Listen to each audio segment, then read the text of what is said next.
When we had last left, the Nameless One, they had finally arrived at the Society of Sensation super headquarters. Well, I guess it was kind of their headquarters. It was the Civic Festhall, where they got to meet with a whole bunch of sensates, as well as the various installations and people there who are helping sensates feel sensations. Sensations like being a leader for a Civic Festhall. Sensations like stabbing a guy in the heart, and sensations like the Blood War, which they learned a whole lot about from none other than Geisis the Crooked, and also activated a latent memory within their mind. Now it was time to keep exploring around the Civic Festhall and talking to more people and maybe getting some training from a stone guy. But first they would have to get a counterpoint to some sort of argument. Anyway, this is Planescape Torment, Enhanced Edition. Welcome back. Let's do exactly that. All right. Head on out over here. Oh, there's hallways. Okay. I don't know why, but I didn't expect hallways. Merry Man.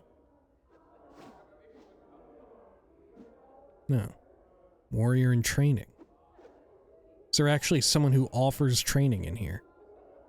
I don't think so. This sparring dummy has suffered much abuse at the hands of warriors in training. This rack of wooden sparring weapons holds nothing of interest to you. Okay. Let's talk to one of the warriors in training. This person is practicing various combat maneuvers on a wooden training dummy. They seem far too busy to speak with you at the moment. Okay. How about this warrior? This person... Okay, same. Is there anyone else in here with a peculiar name? I don't think so. Gonna open this door. Okay. Weird. Nothing in there. Okay. Let's track down Merriman. Oh there, Merriman. This man looks like a bitter, cantankerous old codger. Oh, he's not merry at all. His mouth is twisted into a frown that becomes even more severe as he notices you coming his way. Merriman my name may be, but merry I am not. Off with you, young one. No time for the likes of you. He goes off. He goes into a fit of coughing from the exertion of shooing you away so loudly. Wait, Delora wanted me to speak with you. Fine, farewell. Delora wanted me to speak with you. Oh, this is the guy? Merriman eyes you suspiciously. That's so? About what? Eh? Well? She says that you're her first love, and that so long as you hold the keys to her heart, she'll never be free to love another. She told you that, eh? I'm surprised. Perhaps leaving her under Mistress Grace's tutelage did what I couldn't. Started to develop her feelings. In any case, he pats a pocket on his tunic. I won't just give the keys to you. Wait, those are literally the keys to her heart? What do you want for them then? Then perhaps I'll just take them from you. We'll talk about them later. Farewell. Wait, those are literally the keys to her heart? He nods. That they are? Delora's a construct. Didn't you know that? A creature of sorcery and clockwork mechanics she is, and one of my finest creations. Merriman sighs. But cold, without emotion or character. I brought her to the brothel and set her so that she could not leave, in the hopes that the constant contact with so many others would begin to develop her own personality. The keys are the tools used to set her. She wants them because she feels that they are limiting her personal growth now, I suspect. Then why don't you just return them to her? What do you want for the keys? Perhaps I'll just take them. That's all I wish to know. Farewell. Why don't you just return them to her? Merriman scowls. Because I've become a cruel and bitter old man who sees he can get something out of you. Not if I just take the keys, Merriman. Go on then, what do you want?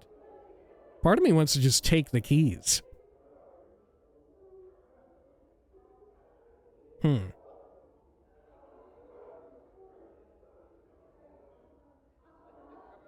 Will I get arrested for this? Or will I have to fight guards if I do this? Not if I just take the keys, Merriman. The only way you'll be taking my keys, young one, is by prying them from my cold, dead fingers. And I'm uncertain of the wisdom in starting a new row in the Civic Festhall. Attack him. Granted. So are these literally the keys to her heart? All right, what did you want for them, Merriman? In any case, farewell. What did you want for them? I want to forget. I've lived almost 150 years now, and I've seen every sensory stone I've cared to in this grand hall. I've little time left to live, and am too weak to go out in search of wholly new experiences. So I need to find a way to forget them all. That way I can start again in my final days. So do I just wallop you in the back of the head or what? Shit, there was something at the museum that lets you forget. How can I help? I'll think about it. Farewell. Was it in the museum or the curio shop? Okay, well, how can I help? Updated my journal. I'll need something. Some item, some concoction that will allow me to forget, like a draft of this river Styx. Something like that. Right, I'll return if I find something. Farewell. Can I could probably just pickpocket it, right? Let's see.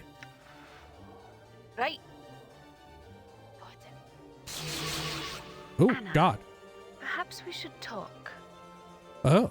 I've got nothing to say to you, succubus. What the fuck? Very well, then. Oh, was it just coincidence? What was that fucking noise? All right. So did she get it? Tenement key? That ain't it. Is it? Why did it say pickpocketing successful if, What the fuck is this noise? It's terrifying. Oh, there it is. Dolores keys. This pair of keys is attached to a keychain from which a heart-shaped charm dangles. The surface of the heart is inscribed with hundreds of tiny numbers and the word Delora. Can we now talk to this wretched old codger and laugh at him? Now that we've stolen it from him? Merriman squints up at you. Well, have you something that will wipe my mind of these accursed memories? I certainly hope you haven't returned without... you'll never get the keys to Dolores' heart that way. No, I don't. Farewell. Okay. Well, we have the keys. Jesus, what the hell is this fucking zapping, zooshing noise? Something going on in one of these rooms, I guess. What's all this? Thief in training. Ah. Now, was this who I needed to speak to? Yeah, Eli Havelock? Stop staring at my tail, you skull. This dummy is adorned with pockets, purses, pouches, and dozens of tiny bells. Okay. Hello? This person is trying to remove items from the pockets of a stuffed mannequin, which is suspended from a frame and hung with various bells and chimes. Each time the person touches the mannequin too forcefully, it jingles loudly. Okay, how about Eli? Huzzah! Look who's arrived! Eli shoots you a wicked smile. Welcome to my stomping grounds, Cutter. Ready to train? Not now. Kisai still won't train me as a warrior. He says I could hide from enemies, thereby becoming invulnerable. What do you think? Yes, I am. No, not right now, Eli. Farewell. Yeah, about Kisai? He shakes his head. No scout, not even myself, has mastered stealth to such a degree, and some foes can't be hidden from. Your scent or very thoughts will give you away. Thanks, Eli. Farewell. Updated my journal. Done. Okay. Yeah, I feel like, you know, that's a pretty good rebuttal. My very thoughts, if it's a telepathic enemy. That makes a lot of sense. You know what? When I was getting this screenshot for the thumbnail of the previous video, I was looking at this thing, just saying like, oh, this is what I'm gonna get a picture of. This throne appears to be as old as the building itself. It looks unused, more a piece of artwork than a ruler's seat. Do you think this was mine? Maybe this was mine. This is my throne. Right? I would believe it. Alright, Kisai? Kisai greets you. I spoke to Eli about what you said earlier, and he said no thief has mastered stealth to such a degree, and some foes can't be hidden from. Your scent or very thoughts will give you away. After a short wait, he nods. Mighty spells can smite many foes more quickly than any blade. You won't train me then? Kisai sees no need. You have failed to convince Kisai otherwise. Perhaps you should speak to the mage tutor here. If you do not wish to train beneath her, she might provide a counterpoint to my argument. Okay, in that case, farewell. Updated my journal. Fair enough. Sure. I mean, I feel like the counterpoint to that is that you can only cast a spell so many times before you need to rest, whereas you can keep swinging until you fucking die. Okay. And you're susceptible to being silenced. So this is probably the mage trainer. This rusted iron plate bolted to the wall is pitted, corroded, cracked, melted, and scorched in various places. Mage in training? Who there? This person is staring intently at a metal panel mounted on the chamber's wall. After a moment of fierce concentration, they wave their hands about and utter a string of impressive-sounding arcane syllables, all to no effect. Nonetheless, they continue to practice diligently, far too involved with their work to speak with you. Can they actually learn the art? Ooh. Blast it, it fizzled again. Jumble Murdersense. Are you the trainer here? Okay. This short, balding man's orange tunic and rather sizable gut give him the look of a walking pumpkin. He is Happy Halloween? He is absent-mindedly patting his large paunch with a slow rhythm, as if it were a drum. The man's odd, crooked smile and a strange gleam in his eyes make him look a bit mad.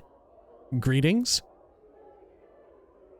The man gives... Didn't we hear about this guy from, one of the road people out there?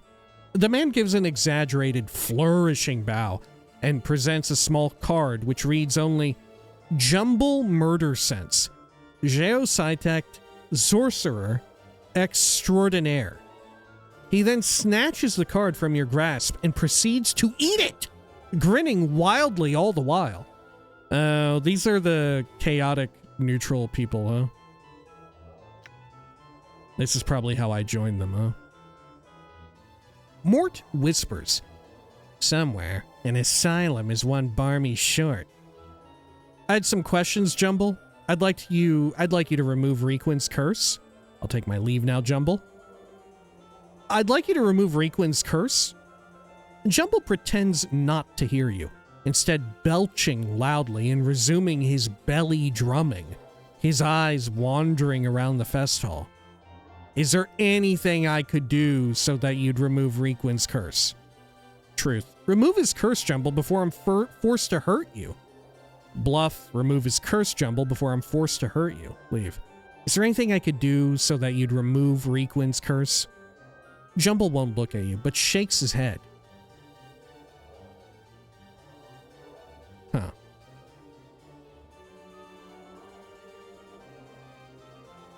Okay, I'm gonna get questions from him first, before I threaten him with violence.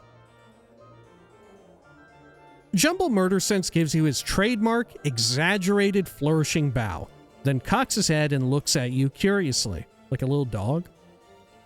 I had some questions, Jumble. Jumble yawns and looks away, drumming on his belly with the palms of his hands. Jumble, my questions. Jumble rolls his eyes. He turns to you, smirks, and bites his thumb. Fine, but I'd like you to remove Requin's curse. Are you mute? Is that why you won't answer me? I want some answers, and I'll beat them out of you if I have to. I can lie or tell the truth about that. I can truth or bluff. Are you mute? Jumble cocks his head and gives you a stupid grin. Slowly, he shrugs and shuts his eyes and sticks his tongue out at you. Okay, leave. Alright, I'm gonna tend to the curse then. Okay, any way to do it? Okay, I'm going to lie. Jumble, remove Requin's curse before I'm forced to hurt you. Jumble raises one eyebrow and takes a step back. He opens his mouth abruptly, and, though his lips or throat don't move to shape any words or sound, a torrent of incomprehensible babbling begins to pour forth. What the? Updated my journal. Jumble shuts his mouth, and the babbling ceases. He peers at you through narrowed eyes, a self-satisfied smile on his pudgy face. Suddenly you hiccup, and hiccup, and hiccup, and hiccup again. Jumble Murdersense merely turns his head and waves you away. Looks like you just got a curse thrown down you, Chief. What have you done to me, Jumble? Jumble, please undo whatever you've done. Whatever you've done, Jumble, undo it, or you'll regret it sorely. Let's just go, Mort. What have you done to me? Jumble ignores you entirely. I'd better find someone who can help me lose this curse. Farewell. Am I actually cursed? I'm cursed with hiccuping? Okay. Jumble frowns at your appearance, biting his thumb in your direction and waving you away. Jumble, I need you to remove the curse you put on me. He rolls his eyes and yawns pointedly. Fuck it, let's keep doing it. Remove the curse, Jumble, before I'm forced to hurt you. Bluff. Jumble Murdersense makes a show of examining and cleaning his fingernails. Attack him? Isn't this murder?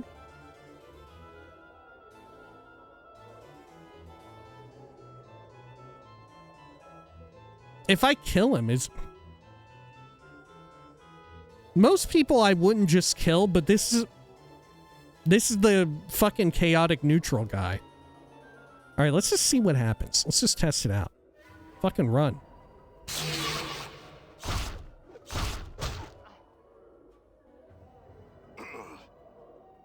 Still hiccuping.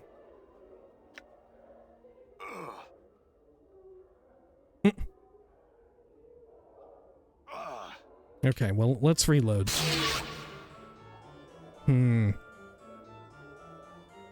Okay, I still want to get to the point, I've reloaded too much.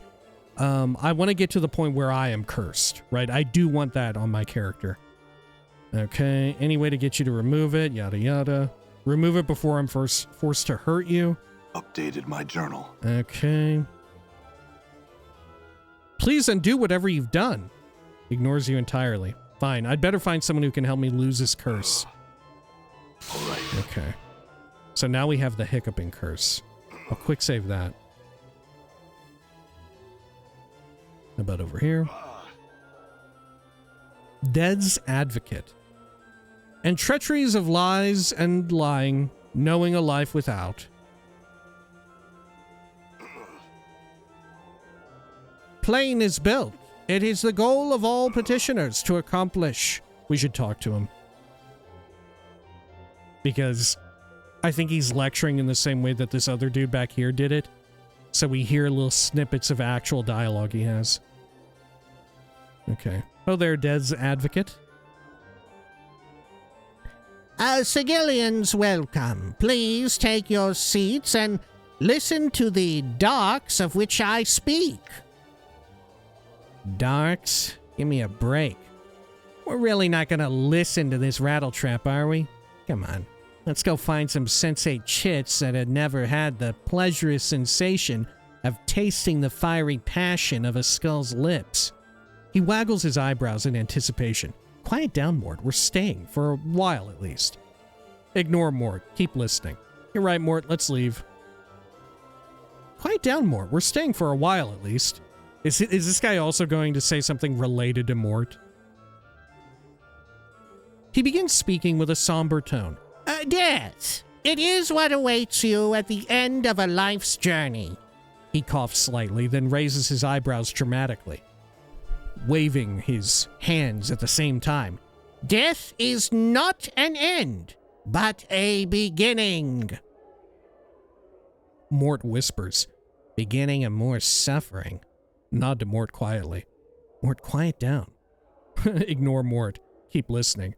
No kidding. Let's leave, Mort. I'll nod to Mort quietly. For when you die, you shall not cease to exist. No, far from it. The outer planes shall welcome you to their breasts.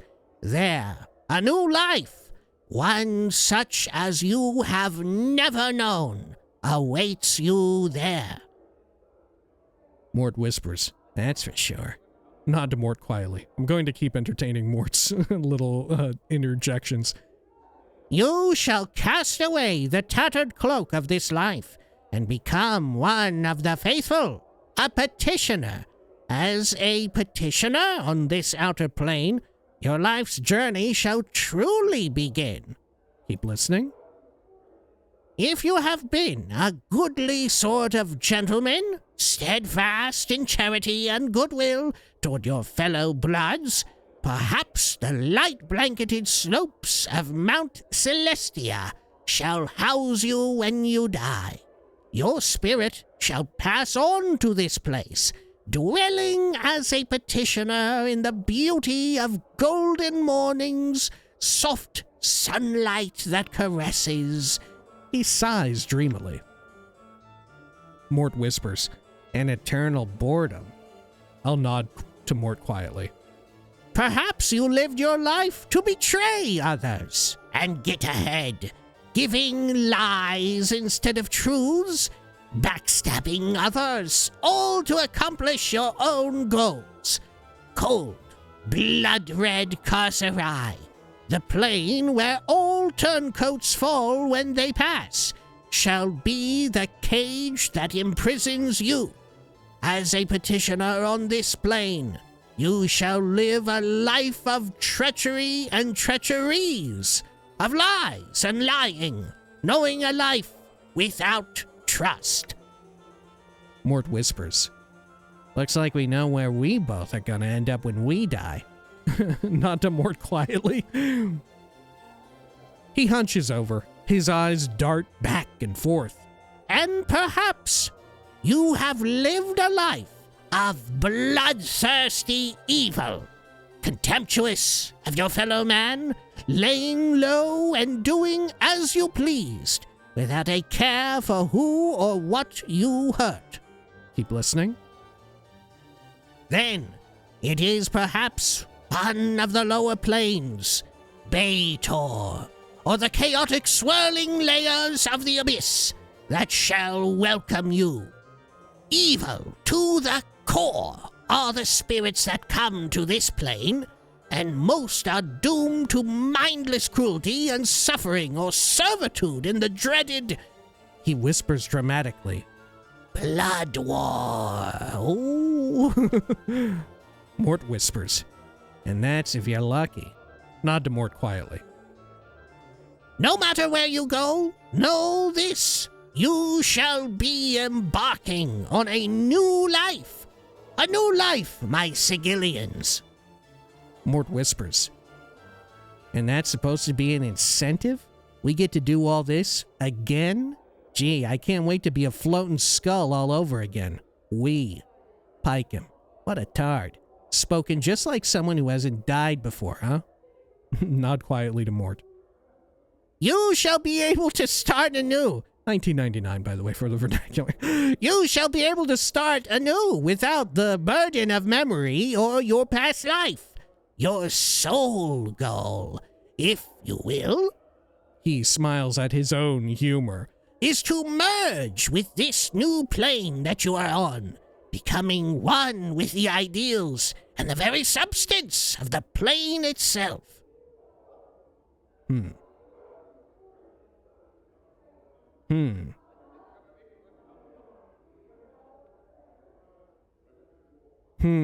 Okay, interesting. Keep listening.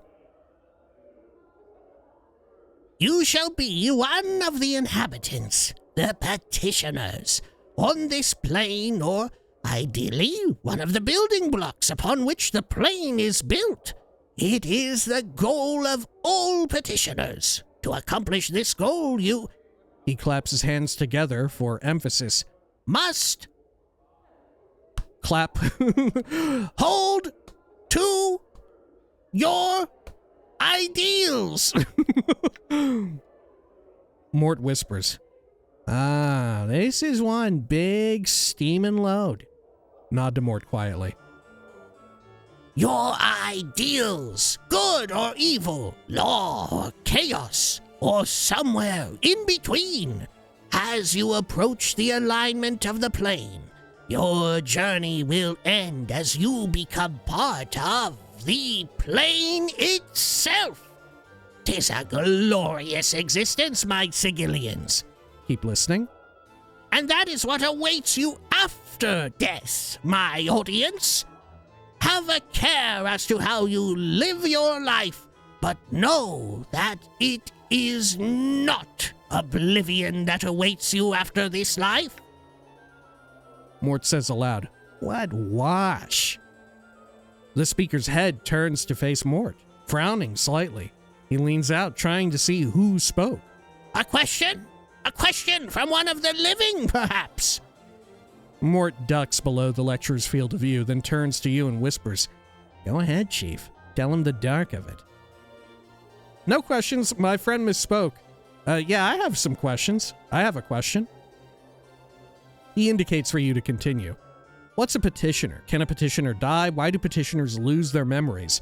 What determines which plane you go to when you die? What if someone can't die? Explain alignment to me. The Dustmen say that this life is where we end up when we die. Prove what you say is true. Tell me about the Blood War. I wanted to ask you about one of the planes you mentioned. Never mind, actually, no question. Holy shit. This is just like Geisis from before. All right, let's start from the top.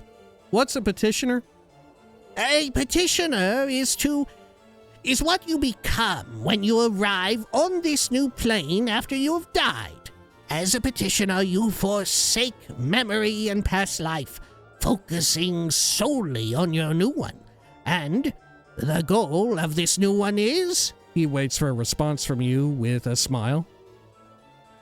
To merge with the plane. Answer your own question. Don't presume to test me. Don't patronize me, you sod. To merge with the plane. Very good. It looks as if some of my words actually have sunk into that skull of yours. The audience chuckles. I had another question. Can a petitioner die? He looks slightly uncomfortable at this. Well, yes. How? He looks a little more uncomfortable. Well, through any of the normal means, really. Great. Another death. Sign me up. There's laughter from the audience. The speaker looks angry. What happens when they die? He looks a little more uncomfortable. Well, you merge with the plane. What if the petitioner dies on a plane other than their home plane? And how can they die? What if the petitioner dies on a plane other than their home plane? He looks very uncomfortable. Well, then that is the end of life. There. But no petitioner wants to leave their home plane, friend. He looks around, realizing he is in a trap. To do so would be oblivion, should they die, really. I had another question. Okay. Why do petitioners lose their memories? He raises an eyebrow. Many pardons? What? I said, why do petitioners lose their memories when they die? He looks uncomfortable. Well, who wishes to be burdened with such things as memories? The audience murmurs. I do. But why do they lose their memories? Why do they lose their memories? He frowns, begins to say something, then stops. After a moment, he continues, choosing his words carefully. I imagine that it is because you must start afresh, your petitioner's soul, pure when you arrive on your new plane. That's no answer. That's awful, like a sick joke. That's no answer. He becomes slightly angry. Do you have a better answer, my friend? Perhaps one you can share. The audience turns to face you. I don't remember where or when, but I seem to recall having heard that memories drift on the astral plane as memory cores. Oh shit, is this my wisdom kicking in? No, I don't. Let's go with that then. I don't remember when or where, but I seem to recall having heard that memories drift on the astral plane as memory cores. An audience member shouts out, "He's right!" The speaker turns to face the audience member. Well, perhaps he is. Well then, the question becomes, is a lifetime of memories more important than living life again? Truth. Yes, it is. Truth. No. I don't know.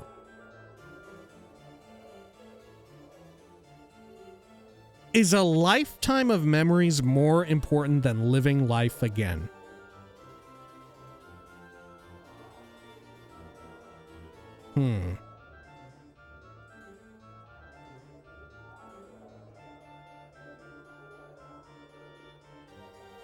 I don't think so. I think the best answer would be I don't know, but I want to commit to yes or no. You know? Because I don't know has truth. Right? The fucking agnostic in me wants to say, I don't know. It's too circumstantial, right? In some circumstances, yeah, the memories are important, but also living life again, you know, you make new memories, but what if the new life that you're living is one of like, a fucking nightmare in some way, right? It's too conditional. There's too many stipulations at play.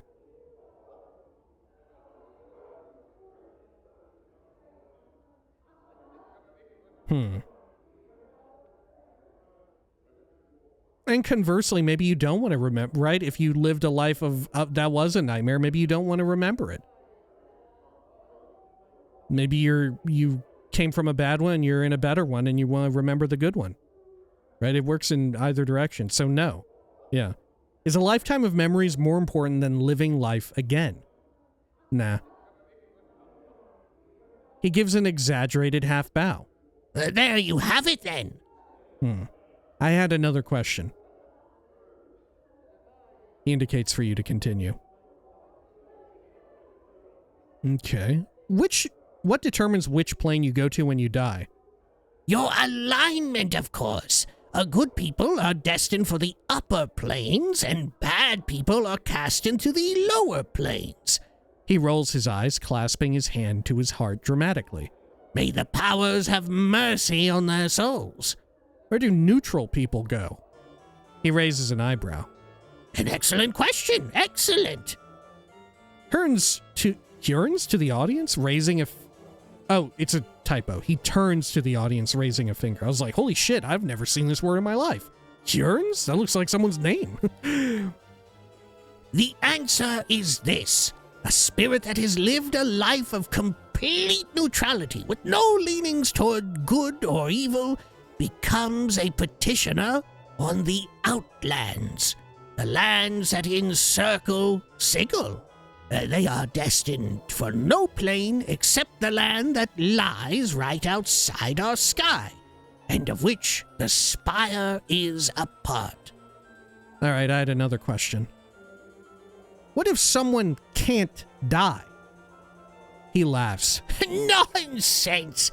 Everyone dies, friend. Even gods die. I can't die. But suppose that someone can't die. Do I want this fucking guy to know that I can't die? I don't know if I do. Let's just pose it hypothetically. But suppose that someone can't die. Well then, based on what I've said, he would never reach the outer planes and never become a petitioner. I can't die. I have another opportunity to say it. I almost feel like this is the game telling me, like, yeah, I should say it. Okay, I'm gonna tell him I can't die. Oh, truly! Look, everyone, a rare treat. One of the great immortals has graced us with his presence. Greetings, O immortal! The audience laughs. I can prove it. Forget it. I had another question. Never mind, I have no more questions. I can prove it. Oh, do! There is more laughter from the audience. What sport! Take heed, my audience. I think we shall have a rare display of my lecture today. Come up here, O immortal, and we shall see who is right and who is dead. Kill yourself, then get back up. Actually, forget it. Do I want to do it? Fuck it, let's see where this goes. This might be a big fucking mistake, but I'm caught up in the moment. Kill yourself, then get back up. The speaker turns white at this, taking a step back. By the powers! I think it's only fair that you prove your point now. The audience watches in morbid fascination. Well now. Go on. Die. Here. Now. Prove your words to be true. Embrace your life as a petitioner. Holy shit. I can only say this. I can only say this. He gulps. Now, he offers weakly. I must confess that I'm not quite ready to depart this life just yet. Kill him. Make a motion to kill him, stopping just short of his neck. So, this great new life on the Outer Planes may not be all it's supposed to be? That's what I thought, you pompous, blustery charlatan.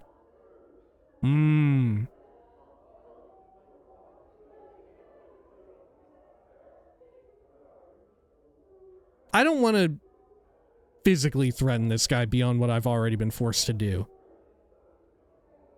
Huh. I don't know if I want to call him a pompous, blustery charlatan, but I do kind of like option 3. So, this great new life on the Outer Planes may not be all it's supposed to be. The speaker is aware of his hypocrisy, but is afraid of the alternative. Perhaps not. He glances quickly at the audience. Well, certainly not now. As I thought. I had other questions. Okay. Can you explain alignment to me? Forgive me if I did not explain myself for all my listeners. Alignment is your spiritual leanings, good or evil, law or chaos. Alignment is the way you behave, and it is of consequence. The way you approach life decides your destination when you die. Okay, I had another question. The Dustmen say that this life is where we end up when we die. The speaker chuckles derisively. Some members of the audience chuckle as well. There are countless petitioners, my friend. Dustmen among them. Who would disagree with Dustman philosophy? Another question? Tell me about the Blood War. Have you not heard of this, O clueless one? The war between the Batizu and the Tanari? I do not have the centuries it would take to describe this conflict. Seek out another, for that is not what this lecture is about. All right, I had another question. I wanted to ask about one of the planes you mentioned. Oh, which? Do we want to hear about what all he has to say? Sure, yeah. We'll start from the top. There's only 4. The Abyss, which we already know about a lot of these, if not all of them, to some degree. The Abyss. A plane of over 600 layers of festering chaos and evil, home to the fiendish Tanari. He gestures dramatically. But you should seek out someone more knowledgeable on the planes than I. I had another question. Okay. Tell me about the planes. How about Baator? 9 regimented plane of lawful evil. Is this also a typo? Regimented planes, it's supposed to be? He chuckles and gestures dramatically. home to the fiendish Batizu. Sign a contract with them, and you'll be wrapped in their chains of intrigue for life. He smiles. But you should seek out someone more knowledgeable in the planes than I. I had another question. Okay, another plane. How about Carcerai? Carcerai, like incarceration. Like getting incarcerated. Carcer. The prison plane, cold, brutal, and washed with red. Betrayers and liars make their home there. It is said that the Titans are imprisoned here when they were hurled from Olympus. He gestures dramatically. But you should seek out someone more knowledgeable on the planes than I. All right, another question. Let's see. The last one. How about Mount Celestia? Mount Celestia, a plane of eternal good and faith. He clasps his hands together in prayer. Where devas fly the skies, archons rule with honor and nobility, the very model of goodness. He smiles. But you should seek out someone more knowledgeable on the planes than I. All right, I've no more questions. If there are no more questions, get ready to leave. He looks eager to wrap things up. Then I shall end this session. I shall continue to lecture here at the Hall, so tell all your friends. Stop listening and leave. I'm still hiccuping, though. Okay. How about over here? Is this another lecture hall? It looks like it. 3 planes aligned. Let's chat with the sensate here. This person turns and gives you a slightly annoyed glance. I was listening to the lecture, sir. I trust you'll be so kind as to leave me in peace while I do so. Farewell. Okay. 3 planes aligned. Is this person Gith? Thin and sharp-featured, his yellow skin covered with tattoos. This man looks over the room and its inhabitants with cold, black eyes. He appears to be giving a lecture. Stay for the lecture. Oh. I am known as 3 Planes Aligned, a Githzerai scholar. If you are here for my lecture, it begins in a few moments. Mort sighs loudly. Come on, Chief. Are we really gonna stay for this? Just be quiet for a bit, Mort. I want to listen for now. He speaks in a very low, somber tone. Today I shall speak of the power of alignment and belief. Oh, a low and somber tone. Okay. And how they shape the planes. First, I shall explain the concept of alignment. Keep listening. Alignment is a descriptor of one's beliefs and how one acts upon those beliefs. At their core, all creatures predominantly behave in one of 3 ways: with good in their heart, with evil in their heart, or indifference, or neutrality in their heart. They predominantly express each of these core behaviors in one of 3 ways: in an ordered manner, in a chaotic manner, or in an indifferent, neutral manner. Thus, there are 9 core alignments that one is capable of. Keep listening. The 9 alignments, then, are lawful good, neutral good, and chaotic good. Lawful neutral, true neutral, and chaotic neutral. And lawful evil, neutral evil, and chaotic evil. Now I shall speak of the power of alignment and the beliefs it engenders, of how from them the very deities gain strength, and how belief can physically affect one's environments. Keep listening. A deity must have worshippers, for it is the faith of such subjects which gives them power. As converts are made and more come to believe in a god, the more power that god receives. Conversely, when no one believes in a deity, it withers and dies, joining the corpses of other gods that float on the astral plane. It is thus possible to slay a deity by simply forgetting about them. Which is, right, the biggest wonder is like how the fuck the Lady of Pain does it. You know? The Lady of Pain seems to have godlike power, at least within Sigil. But she specifically forbids the worship of herself, right? Which I guess makes sense because, you know, in this world, in Sigil, like, thought and everything becomes reality, which could complicate her own, I don't even know, her own goals, her own job, her own charity, for whatever reason why she does what she does. Who the fuck even knows at this point? I have no fucking clue why she does it. But yeah, that makes sense. Why she wouldn't want worshippers, because that may throw things into more disarray and just make her whole ordeal more difficult. But conversely, how does she have power, godlike power, without any worshippers? That's the big mystery that we don't know. We know so little about her still. I would assume that we'll know more about her. I would assume that she is unique to this game and doesn't exist, like, within greater D&D lore, but maybe she does. Fuck, I don't know. Alright. Let's see here. Conversely, when no one believes in a deity, it withers and dies, joining the corpses of other gods that float on the astral plane. It is thus possible to slay a deity by simply forgetting about them. Keep listening. A much more striking example of the power of alignment and belief, however, can be seen within the sliding of gate towns. First, though, I would define gate towns. Keep listening. Gate towns are towns on the outlands, the largely neutral area which Sigil spends over the center of.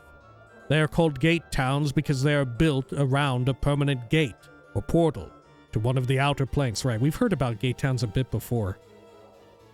Each of these outer planes has its own alignment. The Abyss is chaotic and evil. Baator is lawful and evil. Mechanus is lawful neutral. Mount Celestia, lawful and good. The Outlands, again, are true neutral, leaning to neither law or chaos. Sliding occurs when there is a high concentration of belief in an area of differing belief.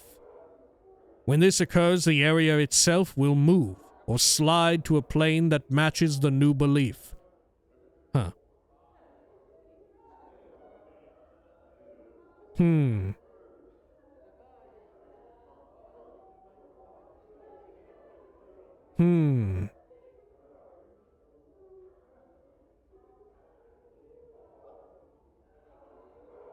A much more striking example of this. Okay.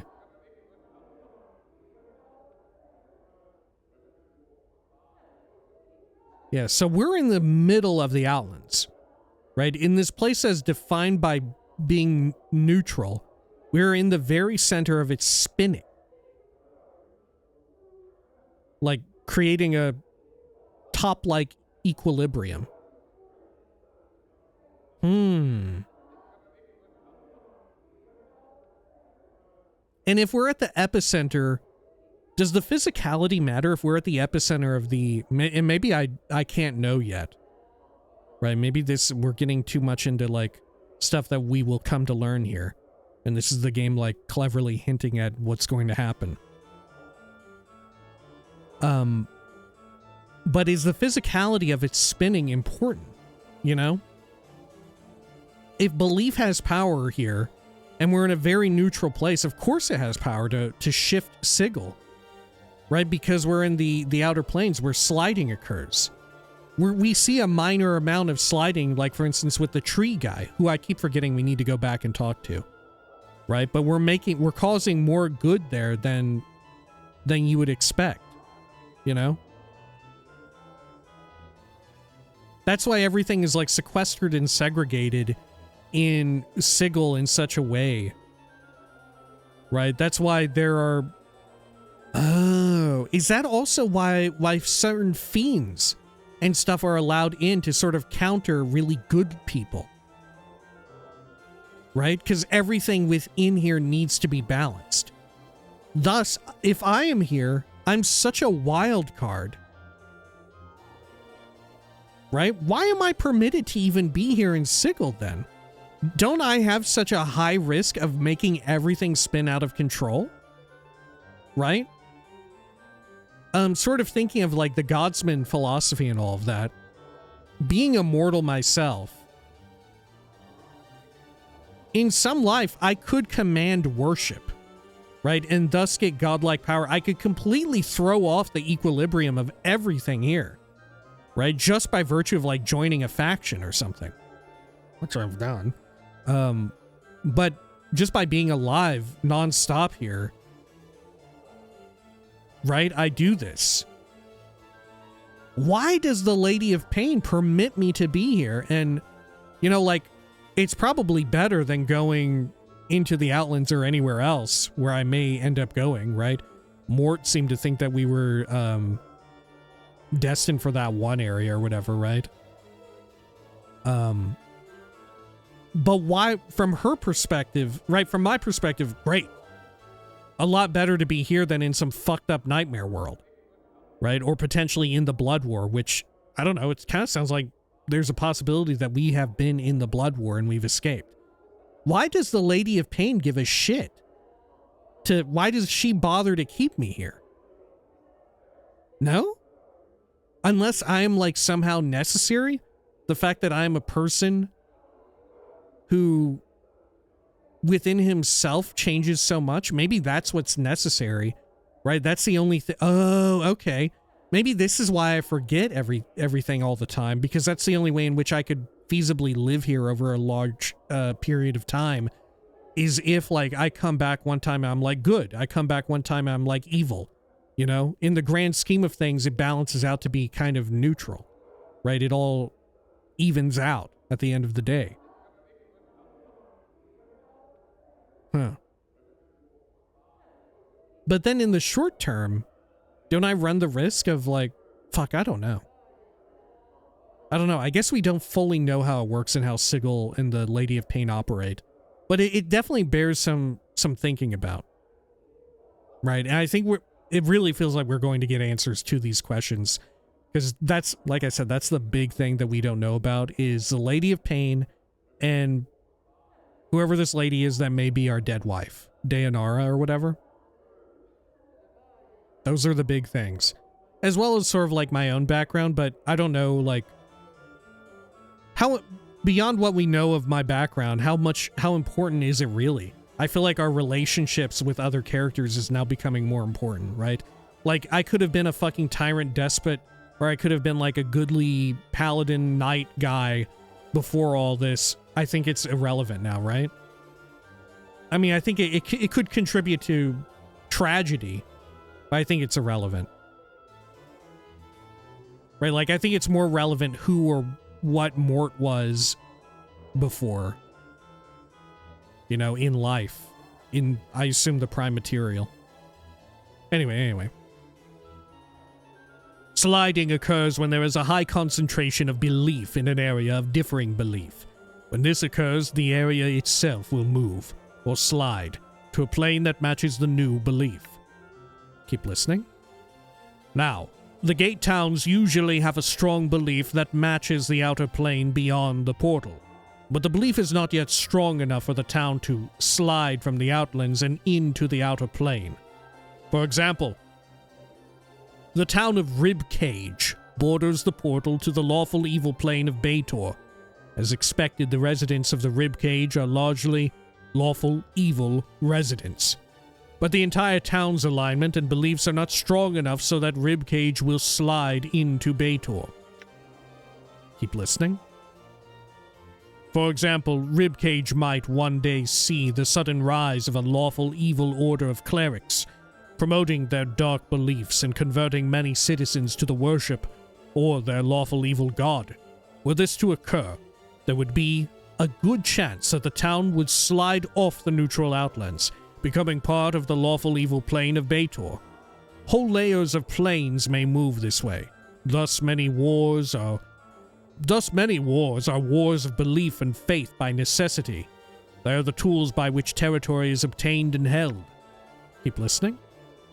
This, then, is the power of alignment and belief to shape the planes. This session has ended. May belief guide your actions and shape the planes to your will. Farewell, all of you. Oh, I hiccuped. All right. That's me hiccuping. Okay. Anything else around here? No. So who the fuck is the mage trainer? Is it actually Murdersense? Oh no, wait, I can go through this. Hallway leading to the dormitories. God, I almost missed this. This is a doorway. I thought this was just like a cool looking alcove. Oh shit. Civic Festhall? I'm gone. Festhall room clerk. Hello, Sensate? This person turns as you interrupt them, nodding a polite greeting. Apologies, good sir, but I was just in the middle of something. If you don't mind, farewell. They give a polite half bow and make to continue about their business. Your scarred reflection stares back at you from the mirror. Hello, room clerk? The attractive young woman smiles pleasantly. Something I might help you with, sir. How would I get into one of these rooms? Could I rest here? How would I get into one of these rooms? You'd have to be a member of the Society of Sensation, sir.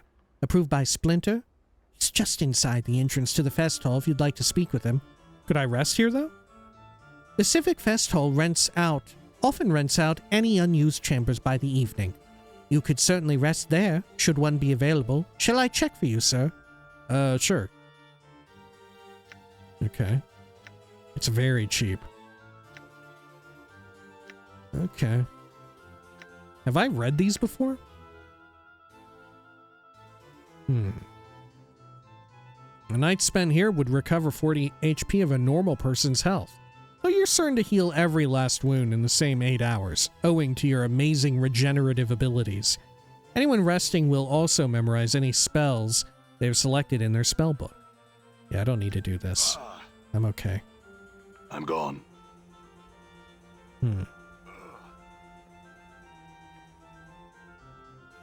Do I know how to remove a curse? Yes. Can I just do that? Let's see. Maybe I don't need that fucking guy. Is this cure serious wounds? Speak with dead, call lightning, flame walk, prayer, remove curse. Oh shit. I can just remove the fucking curse. Okay, here. Yeah, fall from grace can just fucking do it. Okay, here. You know what? I do want that room. Could I rest here? Yes, please check. Okay, we'll take the shit room.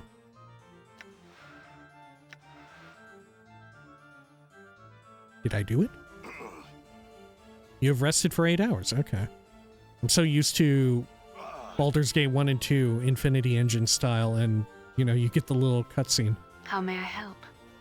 Okay, and then... Please remove my curse. May my faith lend me strength. What? I'm still fucked up.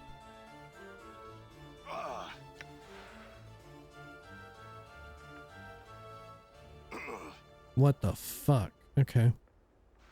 Well, we'll I'm keep gone. him. Can I look in these rooms? Oh, I can. Unfulfilled desire is someone here. An oil painting of a young woman. The subject of this portrait is only vaguely humanoid. A small enclosed courtyard lies outside this window. A large ornate bathing tub. Hello, unfulfilled desire.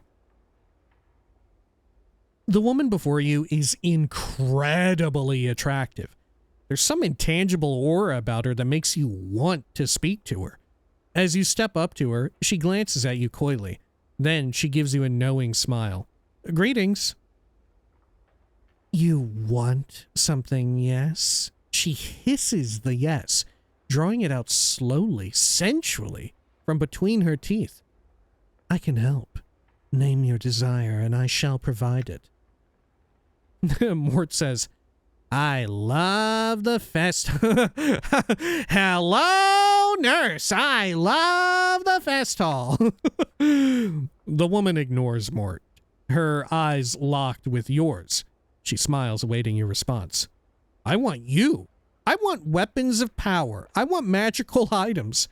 I want magical spells. I want knowledge. I have some questions. I want my memories returned, all of them. What do you have that I might want? Yeah, what have you got? All that you might want lies within my reach. What little I do not possess, I can obtain. Speak your desire. But there is something of that I want. Okay. Shit, what do I want?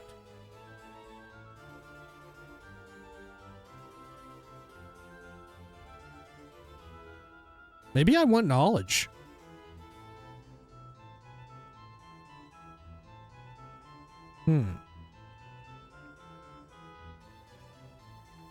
Are you a fucking genie? What? How are you gonna do this? How are you gonna manage this? I want knowledge. I have some questions. She frowns, looking away from you for a moment. Knowledge? Such a thing I do not seek to deal in. Surely you have some other want, some other need you can speak to me of. Okay, there is something else I wanted. Okay, can you return my memories, all of them? She smiles. Much may be forgotten in a lifetime, and much more in several lifetimes. I can help you. She studies your face closely. Explain to me the ways in which you want these memories. Speak to me your craving, and I shall speak to you of the price. I misspoke. I don't want them back. What proof do you have that you could return them to me? I want them back. Is that not enough? Describe the way in which you want your memories back. Maybe another time. Farewell. Do I want the memories back?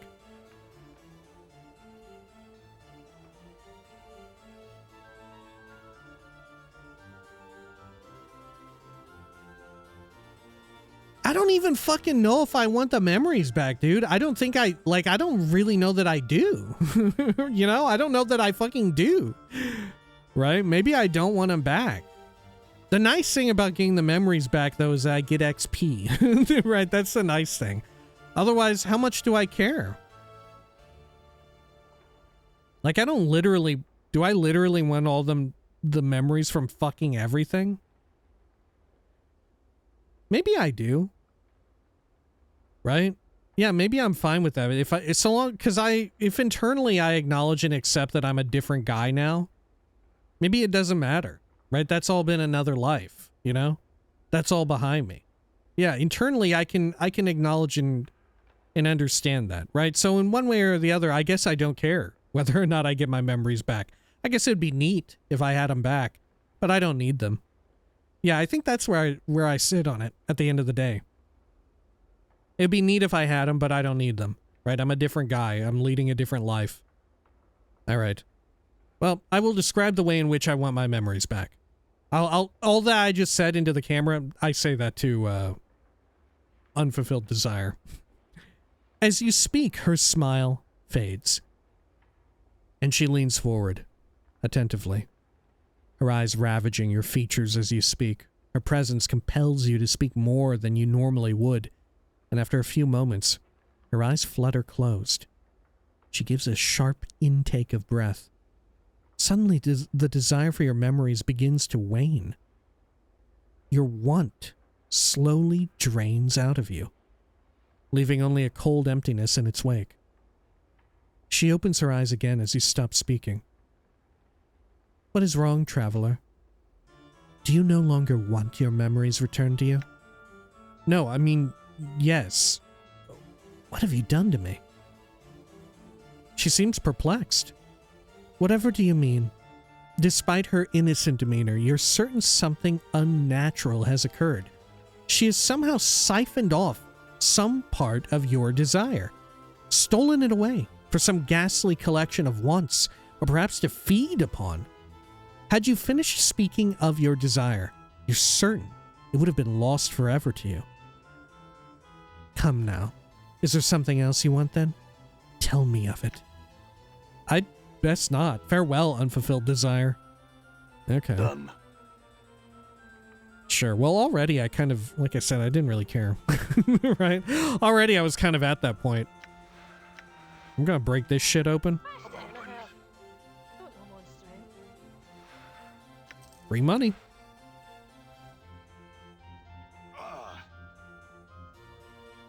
God. Maybe I should have somebody fucking kill me so I can be rid of this curse. The door is locked. You will need a key.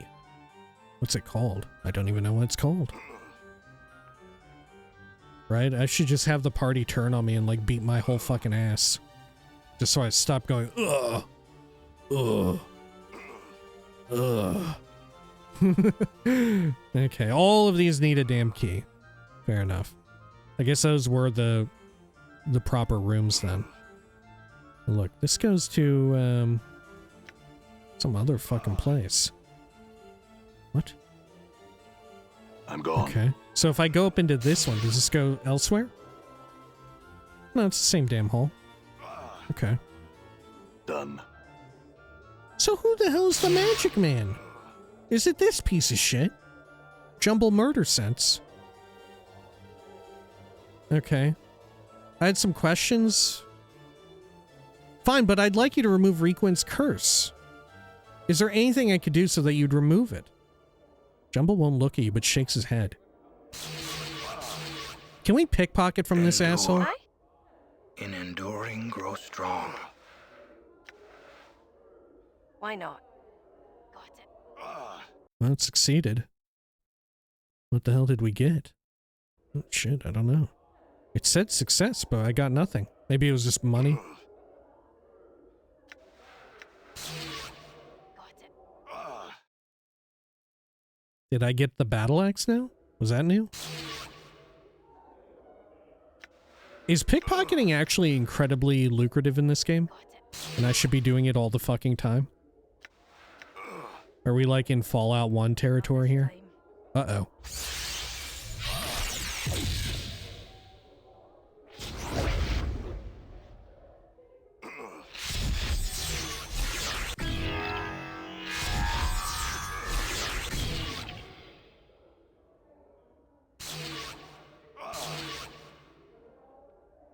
He ain't doing really much of anything.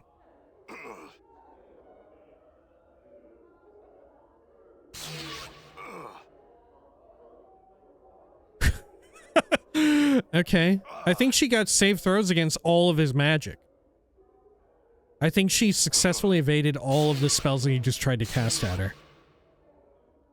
And now he's running away perpetually. Okay, let's quick load that. Let's load that back up. Alright, I will steal this one thingamajig back. Okay. Yeah, is this actually a good thing to do? Just steal from fucking everybody? Target has no items. Shit, yeah, I bet this is the fucking way to go, is to just steal from everybody. Okay. Because she's pretty damn good at stealing. She could be better. She could be worse. Okay. Can I talk again to Kisai? About, like, who the hell I should speak with? Because Jumble Murdersense won't even talk to me.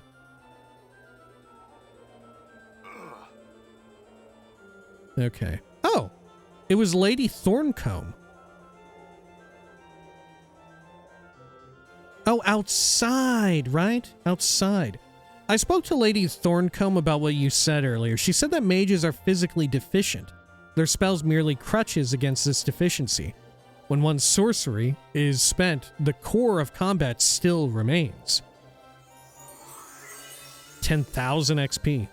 He smiles slightly, making a deep rumbling sound in his throat. Kisai finds you fit to teach. Meet Kisai in the training chamber. I'll be there Updated shortly. My journal. Holy shit, what will I learn? I'm hiccuping still. Well, he's I'm gone. gone. I'm gone. Done. I assume it's this training chamber, the warrior-focused looking one. For the fighter focus looking one. Okay. He looks like a street performer, you know? Like he's doused himself in silver paint or whatever, and he's pretending to be like a silver statue, but he's actually a guy. If not for social media, I would never believe that these people were real and existed. I've never seen one actually in real life with my own eyes. The first place in which I had ever heard of them was that Simpsons character. You know what I'm talking about? Alright. Hello, Kisai. He regards you coolly with his eyes of granite. You are here to train under Kisai. Yes, train me. Are you a warrior by trade? Yes. Kisai is proficient in all weapons, specializing in none, master of many. What would you learn of Kisai? Teach me to fight with hammers, because I got a good hammer right now. You can learn no more at this time. Return to Kisai when you become more experienced. I'll do that. Oh, so I still even need to level up more. Okay. Sure. Done. Very well. Well, I guess we can head on out of here. Good God. Should I just have the team kill me? Let's quick save and do it. Everyone, please kill me. Don't let it end like this. And last, are you all right? All right. Fuck, I'm still cursed with hiccuping. Oh my God. Okay. Well, shit, we may as well reload. All right. Save ourselves a bit of a walk. Okay. All right. Now, how about this person out here? Was it Sarhava Vajul? Who was the one that even spoke of Jumble Murdersense? The young woman refuses to say another word to you. Okay. I had some questions. Salabish the Onyx. Let's see. Oh. You're a master of curses. Perhaps you could help me. Help you? Salabesh sneers. Doubtful. Before you can respond, he sighs, shaking his head. Well, perhaps I could. What troubles you then? Jumble Murdersense cursed me. Jumble Murdersense. Ha! That sputtering mooncalf could never best me. Oh, the battles we used to have, though. Salabesh frowns. But I'm past all that now. No longer my sort of thing, you see. I really don't know what I could do for you. After all, it's his curse. Not the sort you'd find on an item or some such, you know, that you could remove with simple magics. He'll have to remove it, and willingly. Well, could you teach me a curse, then, that I could use on him? Well, I don't normally do that. I keep my curses to myself, you know. And besides, even a single curse would take a long, long while to learn. More time than I'd care to spend on it. Perhaps you're just worried about that your curses aren't good enough to best him anymore. I could pay you for your trouble. Nah, he's not interested in money. I think it's the rivalry. Perhaps you're just worried your curses aren't good enough to best him anymore. You what? Of all the ridiculous. Now look here, you knuckle-dragging sack of scars. Salabesh the Onyx is the master of curses. There is no other. Why, I could give you but a single phrase that would render that nincompoop's cursing wholly impotent. Teach it to me, then. Purse your lips, look skeptical. Let's look skeptical. That's it. You've made me do it. Salabish utters a short string of imposing syllables, words of power, which you note mentally for later use against Jumble. There. See what that does to him. And tell me Salabesh the Onyx isn't the master of curses then. Okay, thanks, Salabesh. I'll do that. My journal. All right. All right, well, let's head back in then. Fuck it. I'm gone. Look. I know maybe cursing this guy is a little harsh, but he did curse me and some other guy. And the alternative was murdering him. Alright, hello. Throw the curse Salabesh taught you at him. Jumble stares at you with a somewhat skeptical expression as you speak the arcane syllables of Salabesh's curse. After a moment of awkward silence, the Zeo Cytex mage notes that nothing seems to have happened, and an evil grin continues across his face. He opens his mouth to retaliate with another curse of his own, only to realize he has no voice. Salabesh's curse has removed Jumble's ability to speak, thereby destroying the Zeo Cytek's ability to curse others. He clutches at his throat, panic welling up in his eyes. Looks like the tables are turned, Jumble. What do you think will happen when anyone you've ever cursed finds out you can't speak or curse anymore? Jumble drops to his knees, a pleading expression in his eyes. He looks ready to burst into tears. Will you remove the curse you placed on me and swear never to curse another who didn't mean you harm? 10k XP. Jumble places his hands over his heart and nods vigorously. Very well. I'll remove the curse then. Updated my journal. Jumble sighs with relief as he removes Salabesh's curse from him. He, in turn, removes his own, and your hiccups finally stop.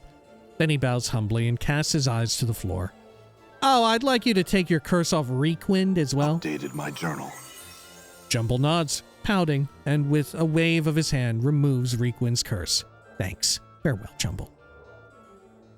Can I talk to him again?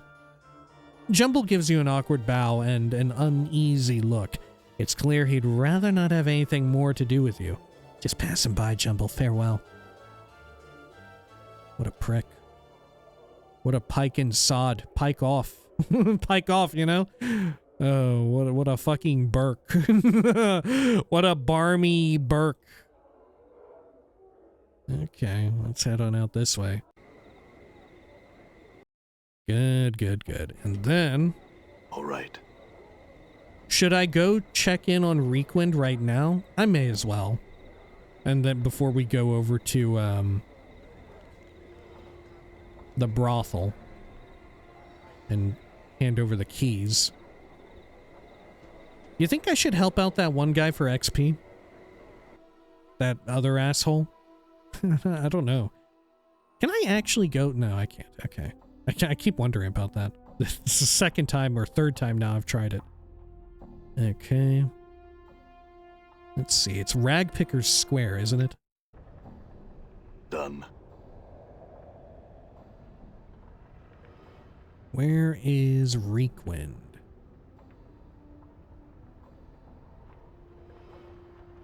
Shit, I don't remember where he is. I thought he was out here.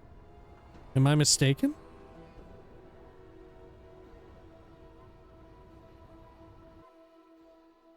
Let's see.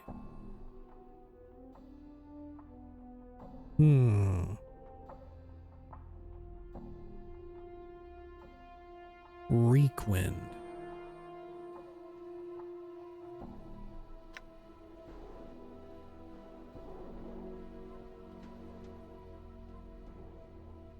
Okay, I met a disease storyteller in the hive, a foul-smelling man by the name of Reekwind. Okay. I convinced Jumble Murdersense to remove Reekwind's curse with a little curse of my own. I was told that Jumble Murdersense made Reekwind, the cursed, stench-ridden man I met in the hive, what he is, and that I could find him in the Civic Festhall. Where the fuck is he, though? I don't even remember now. Where in the hive was he? What the fuck? Okay.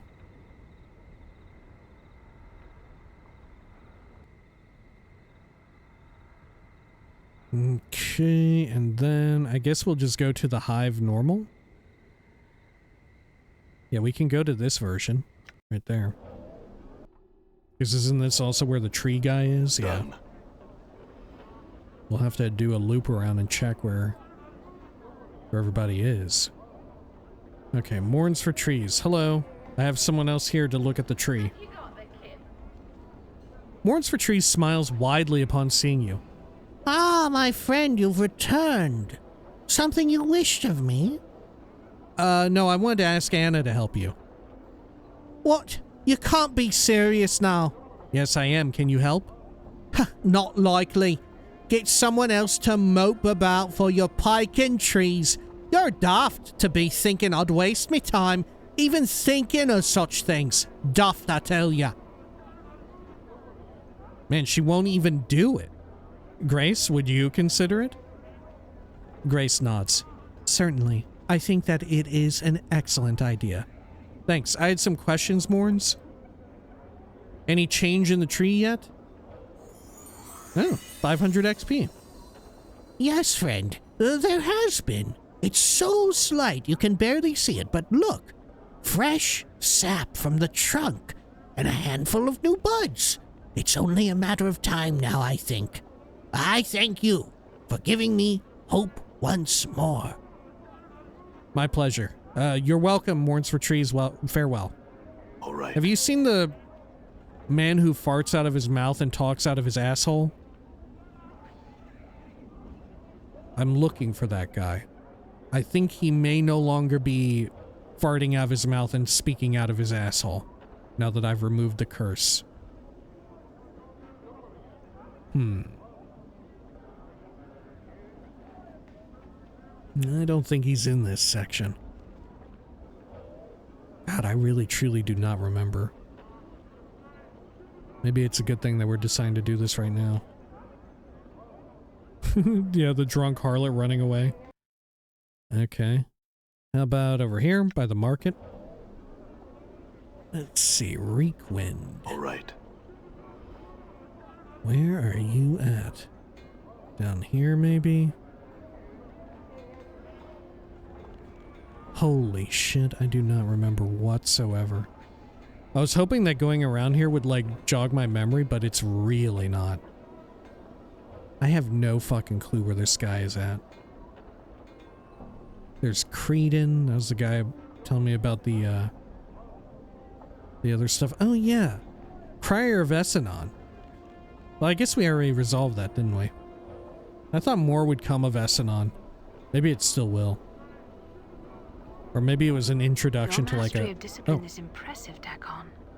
In the eyes of Zerthamon, I am nothing. Surely you're being too harsh on yourself. A long road must I still travel. This is but the beginning. Okay. I don't think it's this section. So we've checked now the southerly 2.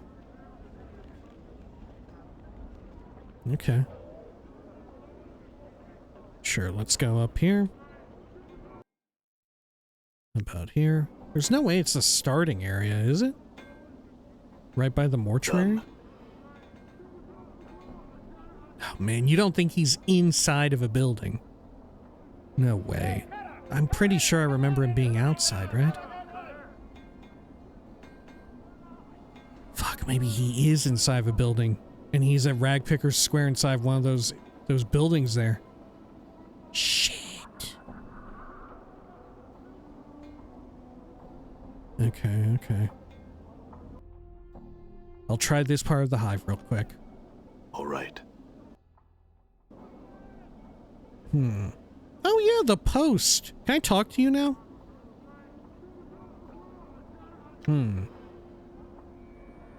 Yeah, use your story's bones tell ability on the corpse. The corpse makes no reply. It looks like it is too far gone to answer any of your questions. Well, it was worth a shot. Okay, over here. Hive Thug. Loads of harlots all over the town. Okay.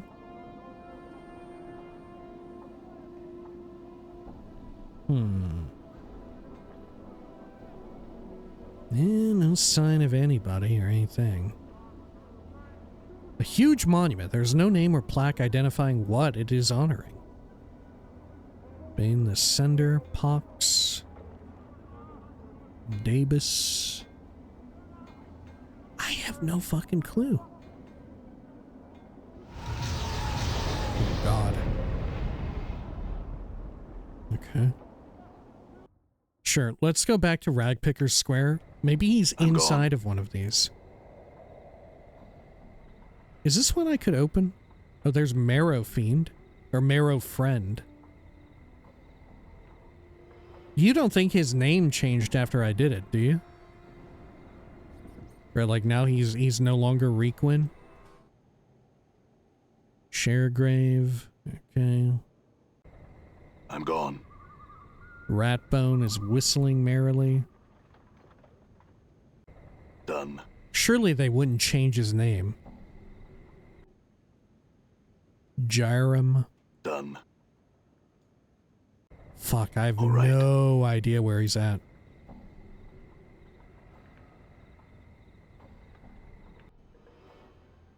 Alright, old Mebeth. All right. Oh my god, I haven't the faintest fucking idea. Okay. He's somewhere in the damn hive. I'm gonna look it up. Hold up. Let me check real quick on my phone here. Where is Requind? Okay. Southwestern corner of the hive. Okay. The marketplace area. He's a storyteller? Okay. So I missed him in the marketplace area then.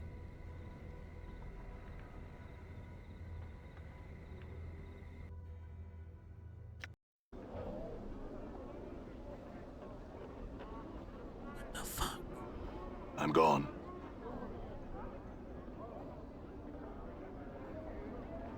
Oh shit, there he is. Alright, Requind, hello.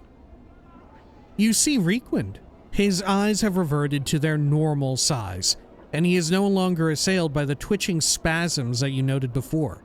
He is smiling, and he looks considerably cleaner than before. Greetings, Requind. I had some questions for you. He looks at you amazed. It stopped. It all stopped, just like that. He snaps his fingers, then looks down at himself. Powers above, He laughs. I feel clean again. Good to hear it. Jumble didn't want to remove the curse, but I got him out of it. Glad to hear you're doing well. Jumble didn't want to remove the curse, but I got him out of it. 5k XP. I thank you, sir. He looks flustered. I've nothing to pay you with, but you are in my good graces. He shrugs. For whatever that is worth. He frowns, then stands straight. I will tell the story of your kindness to all who will listen.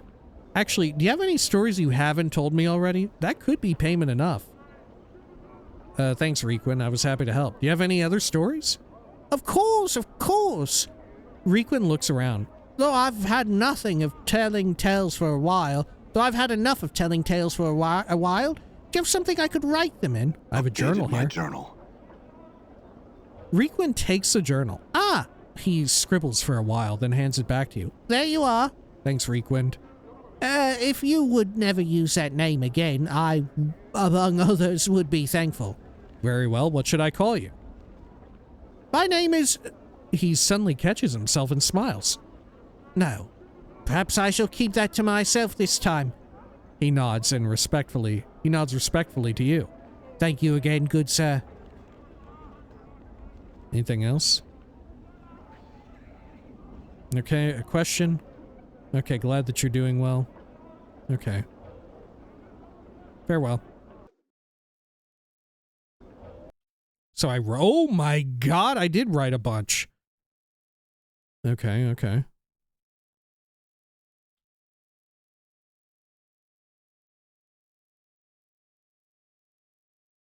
Alright. Day 37, hour 12. In exchange for helping him shed his curse, Requind has put all the stories he knew in my journal. The first of the stories was a tale of the Alley of Dangerous Angles, the alleyway near where he'd set up Kip. It used to be a street, but a great fire raged through it one night, setting the buildings and people aflame, leaving just the skeletal frames of the houses, and their residents. The broken timbers of the old buildings are what give the alley its name. Apparently, several groups of thugs have now taken up residence there. The second tale was the story of Ignis, the mad sorcerer who was responsible for creating the Alley of Dangerous Angles.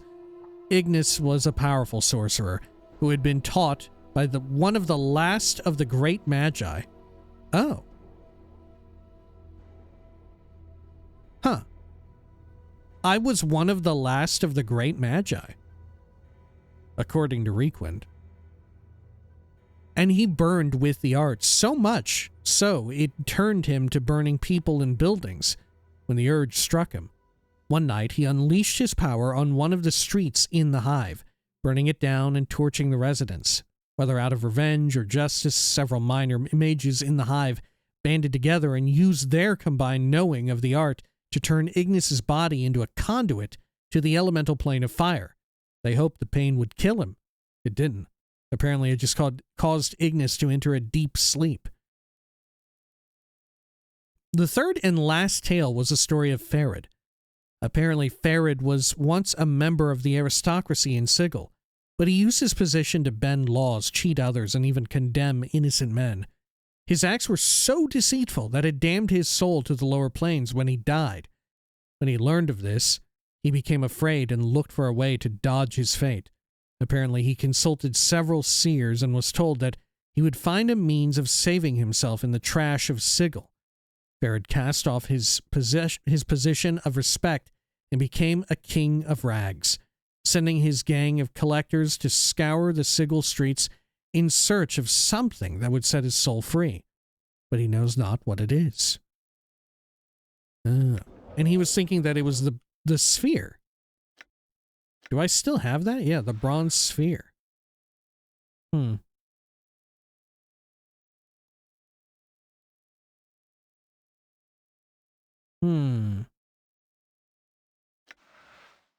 Okay.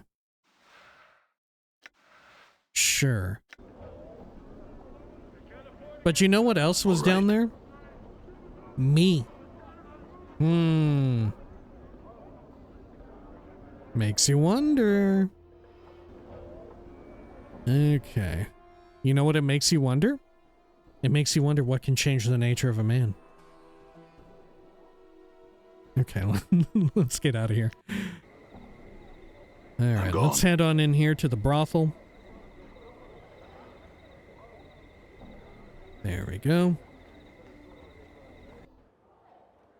Done. Do a quick save.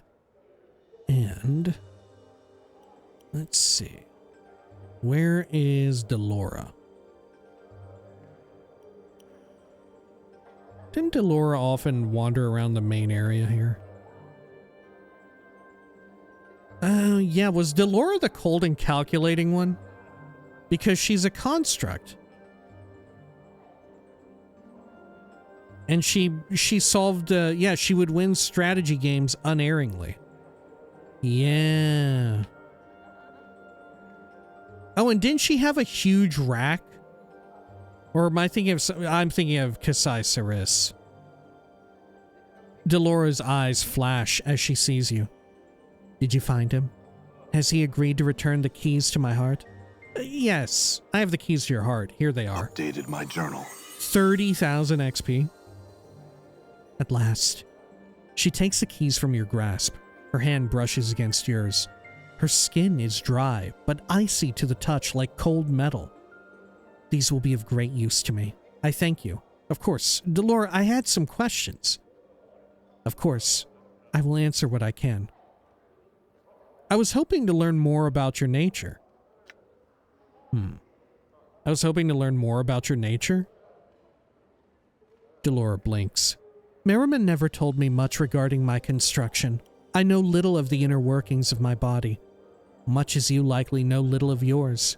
Outwardly, though, I am a human woman in all respects, save for the texture and temperature of my flesh. Does that satisfy your curiosity? Pretty good and ahead of its time take on identity. What about your mind, your emotions? What do the keys do exactly? What about your mind and your emotions? Its functions are as much a mystery to me as any human's. When I first came to this place, I did not understand emotions, nor did I have any of my own. I have feelings now, though I am only beginning to understand them. So what do the keys do? I can only assume that Merriman made the keys so that there would be no risk of drawing me away from him before he had tired of his experiment. Now that they are in my possession, I'm free to develop and possess my own emotions. Okay, I had other questions. I'm trying to find Marissa's Crimson Veil. Do you know where it might be? Dolores shakes her head. Okay. Nenny is who we need to talk to. How about Vivian's scent? I will assume you mean her personal scent, which she alleges has been stolen from her by one of the prostitutes here. I do not know with whom it now rests. You may wish to ask Nenny, however, as she sees much of what occurs here. Do I need to pickpocket them? How could someone's scent be stolen? Okay, yeah, we knew about this. Actually, did we? Vivian utilizes an aspect of the art to create change and enhance the olfactory aspects of an object, living or dead. Perhaps the thief knows some of these skills as well. Her scent would have to rest in an object, however, and not on the thief. Were that the case, else Vivian would know them by their smell. I had another question. Do you know anything about the silent prostitute? Updated my journal. Ah. Yes. Her name is Ecco. Her voice, and in fact her every means of communication, was stolen and destroyed. Ecco's words once wooed away the paramour of the godling Paramecia. Paramecia, in a jealous rage, tore away Ecco's voice, sealed it within a crystal vial, and hurled it into a Megogalamdraga's maw. What the fuck is that? Whatever it is, it's a lot bigger than a regular Galamdraga, eh? Ecco's voice is forever lost to her. Only another new voice could return to her the ability to communicate once more. I know this because I spoke to Paramecia's paramour myself once. Okay. I had another question. I don't, I lied. In knowing the teachings of Zerthamon, I Hey, look at have that, we become level. stronger. Let's claim our level up. Weapon proficiency slot gained. Save throws improve, fighting skills improve, 1 characteristic point, 10 HP, 1 HP from con. Okay. Another point in int then? I guess? Or should I get wisdom up to a nice 20? I'll do another point in int. Why not? Or I could do wisdom.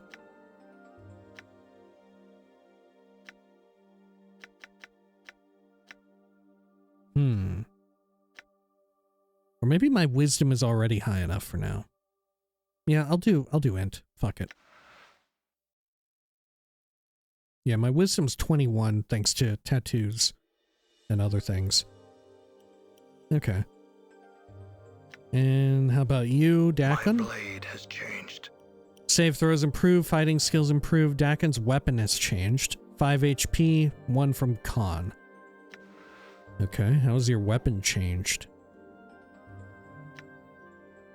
Dakon's chained blade. +2 to AC. Memorize 2 additional first level mage spells. 1 additional second level mage spell. 2 Thaco, enchanted +2. Dakon's Zerth blade, chained blade. Does it change its description? I don't think so. Does it? I don't know. Okay. Let's tend to his spell book here. Right.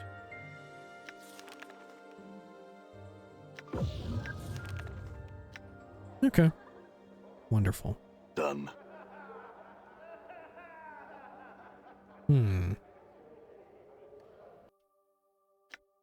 Let's see these quests. Vivian's personal scent.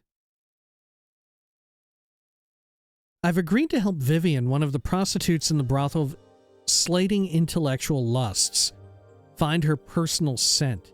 She said I'd know it when I smelled it. And the crimson veil? Marissa, one of the prostitutes in the brothel of slating intellectual lusts, has lost her crimson veil. She didn't ask me to find it, but perhaps I'll ask around for it and see if it turns up somewhere.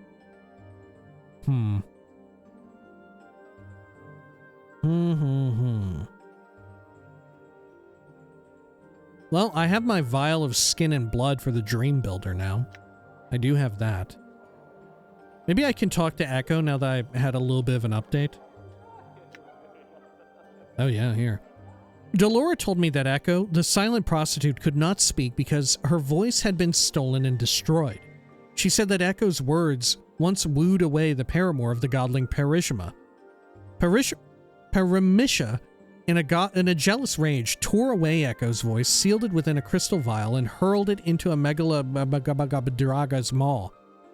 Delora told me that Ecco's voice is forever lost to her, and that only another new voice could return to Ecco the ability to communicate once more. It's some tale, but Delora says she got it from that Paramisha's paramour himself. So can I give her a new voice? Ecco curtsies as you approach, her carefully painted lips forming the slightest of smiles. I had some questions. She nods. Never mind. Maybe if I go to the curio shop? Let's look at what they have again. Maybe I could buy a voice for her? All right. Is that possible? Okay. Let's see if they have like a, I don't know, like a voice box or something. Fucking text to speech.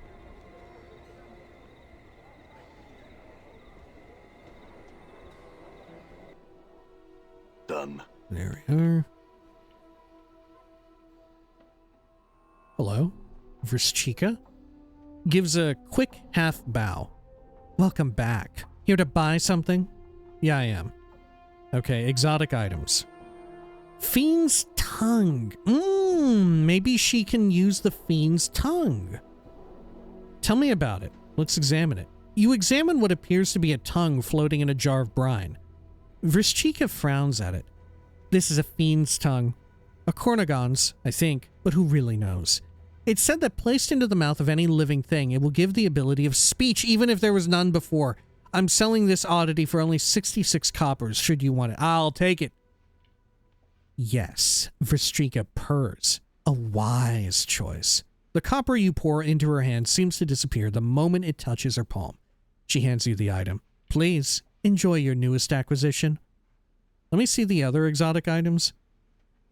Monster jug, metallic cube figurine. What does the monster jug do? Okay. It's got some sort of monster trapped in it. Maybe you can free the monster and fight it like that one Final Fantasy game. You know what I'm talking about? The ones where you had like summons that you fought. Let me see the other things. Front of the store. Baby oil, chocolate quasit, Codex of the Inconceivable, Deva's Tears, Elixir of Horrific Separation, Deva's Tears. Does this let you forget?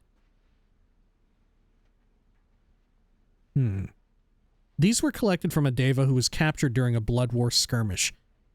Tormented the imprisoned angel for eons before he at last escaped. The small bottle holds 12 tears he shed at that time. Okay. Let me see the other things. How about the horrific separation? Does this deal with memories? No, it splits you. Okay. Let me see the other things. Codex of the Inconceivable. 1,000 copper commons for this codex. Okay, how about some other things? Oil of Baby. Back of the store.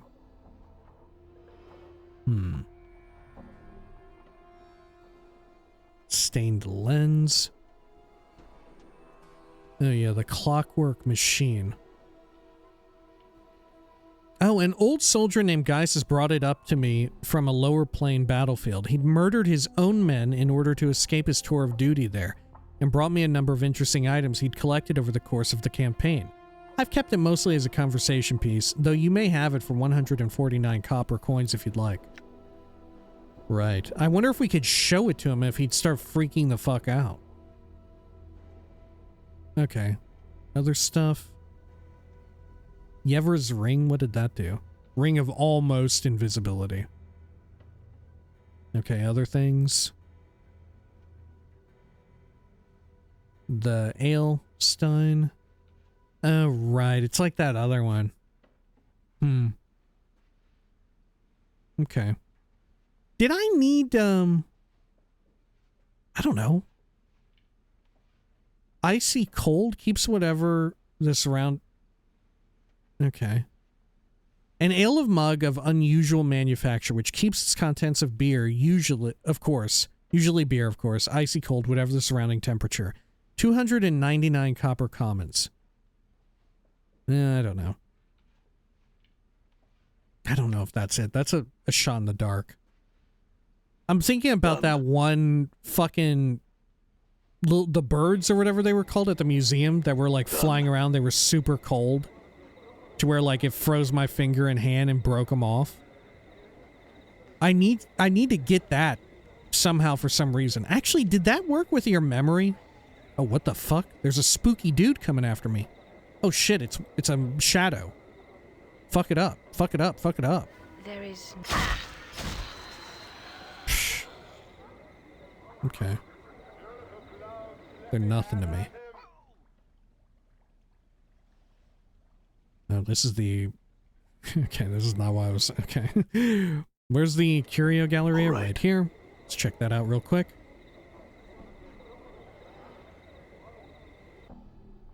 Done. I don't know if I'm not sure how I feel about the Galleria and especially the Curio Shop all taken together. Right? I don't know if it's cool that it's like this like solution, this handbag of solutions that apply to so many different quests in the area, to where it's like, I may as well just fucking buy everything, right, that she has. But I just don't know what goes to what. Right? I don't know if that's cool or annoying. I'm not sure if I've decided which way or the other. So how about this thing? Yeah, the dark birds of Orcanthus. Leave them be. What does it say? I may need to talk to the museum curator. Done. Razor sharp. Okay. Leave them be. All right. Hello, Ivana? Okay, I had other questions. Oh, should I talk to Eves, the storyteller, now that I've gotten her mother chatting with her again? Maybe I should. At the brothel? Okay, other questions? Oh, never mind. I'm sorry. A question about one of the pieces. How about the dark birds? All of them are chipped from the great magical sheet of black infinite ice that rests in the black belly of the plain of Acanthus. It is said that this sheet of ice is the final destination of the river Styx, and that its recollections of all that have plunged into the Styx's memory-destroying water still lie frozen within the ice. If the waters of Styx destroy one's memories, would this ice from Acanthus do the same? I could only assume so, yes. Fuck. So I need a way to grab it. Could it be that I could either use the monster jug if I empty that, or the stein? Was there another container there? And it may well be that that's a red herring and it may be something else. I don't know. These wrought iron bars seem to serve as decoration rather than security measures. Okay, well, fuck it. Let's take the tongue to the brothel, and let's chat with, what's-her-butt, Eves, as well, before I forget. Because we haven't yet talked to Eves after we helped out at the museum. After we got her deciding to, like, lift her vow of being blind or whatever it was. I forgot. Ivana. Done. Okay. Eve's the tail chaser. Hello? Eve smiles pleasantly at you. Greetings again. Have you come to trade tales? No, but I had some questions.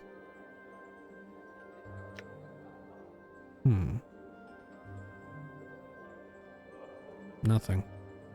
Oh, have you spoken to your mother lately, Eves? Eves nods, smiling. I have, thank you.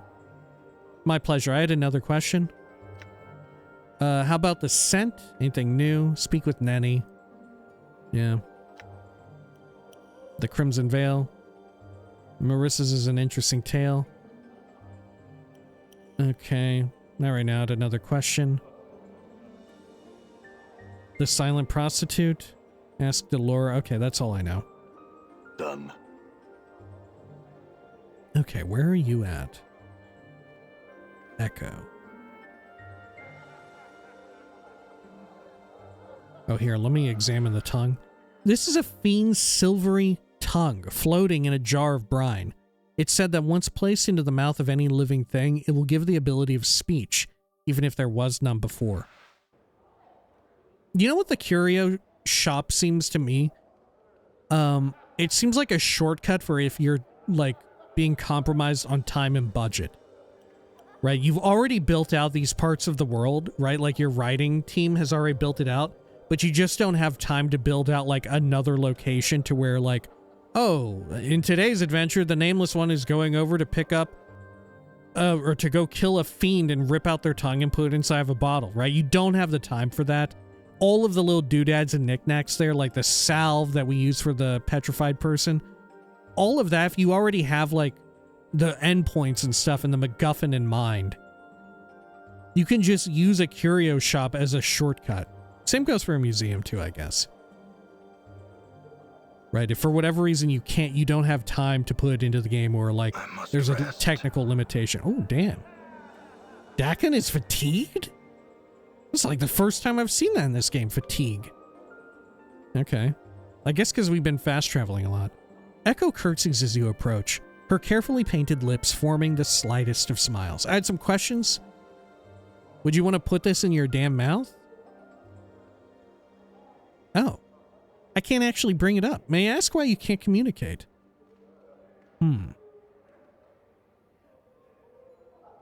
She sighs softly and nods. Was your voice stolen? Updated my journal. She nods vigorously, clasping her hands together and smiling at you. Do you know of any way to get your voice back? Oh, I'm like sequence breaking.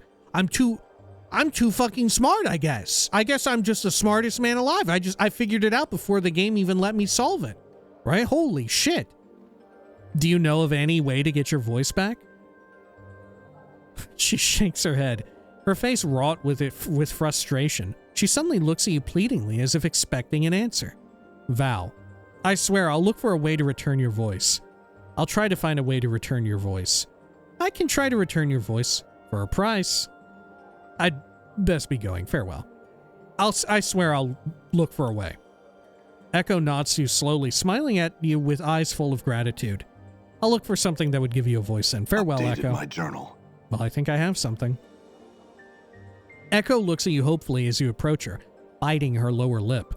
I've gotten this fiend's tongue for you. She raises her eyebrow and gives you a skeptical look.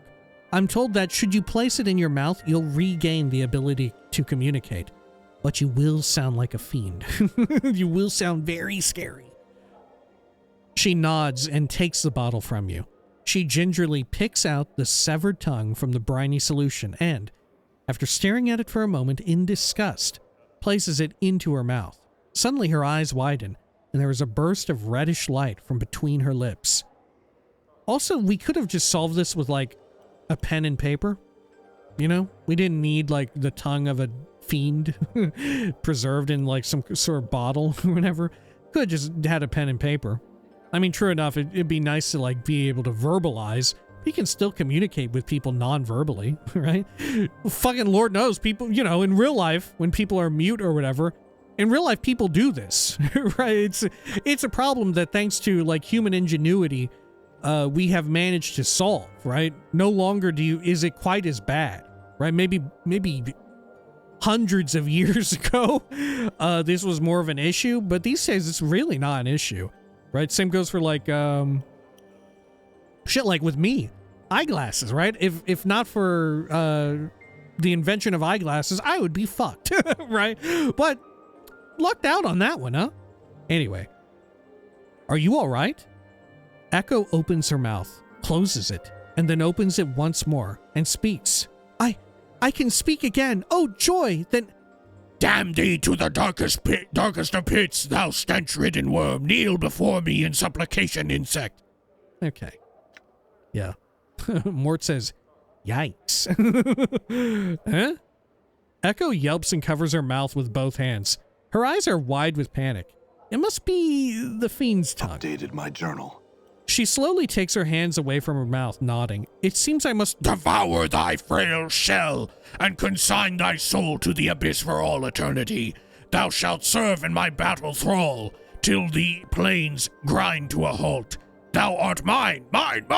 Ecco shuts her mouth again and begins to softly, quietly weep. Wait, I think I know a way to help you. At Vrishchika's curiosity shop. Deva's tears.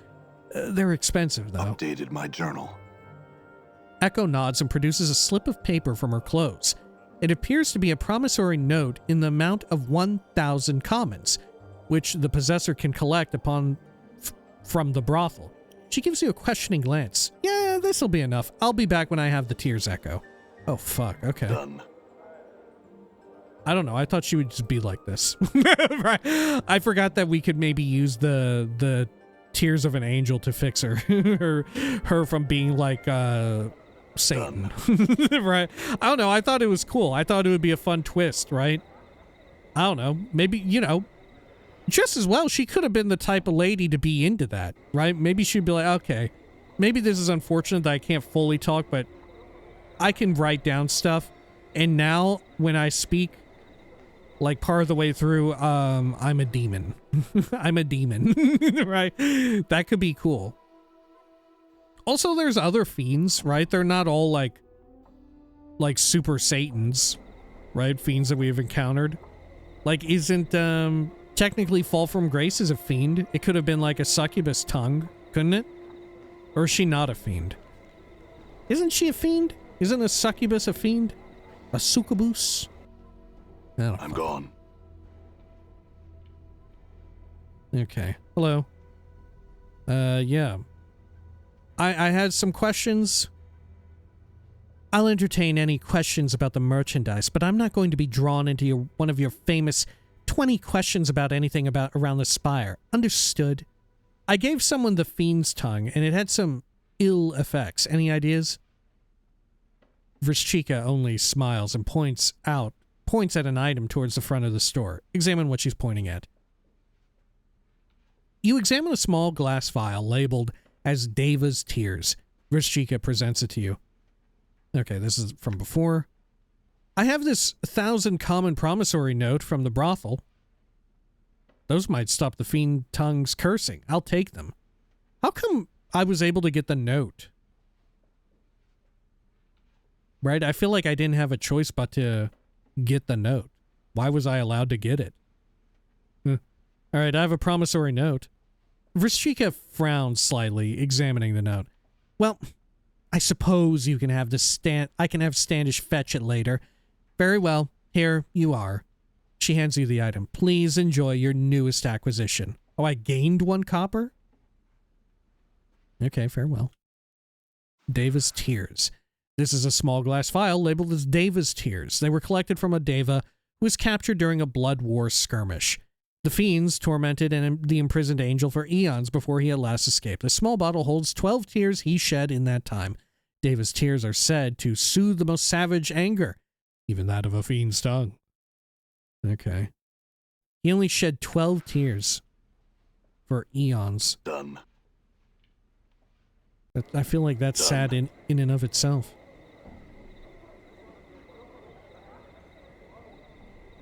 Okay. Over here. Back to the brothel.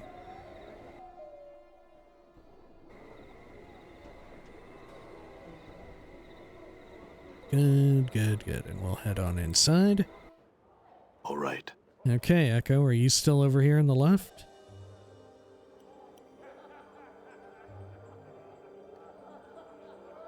There you are.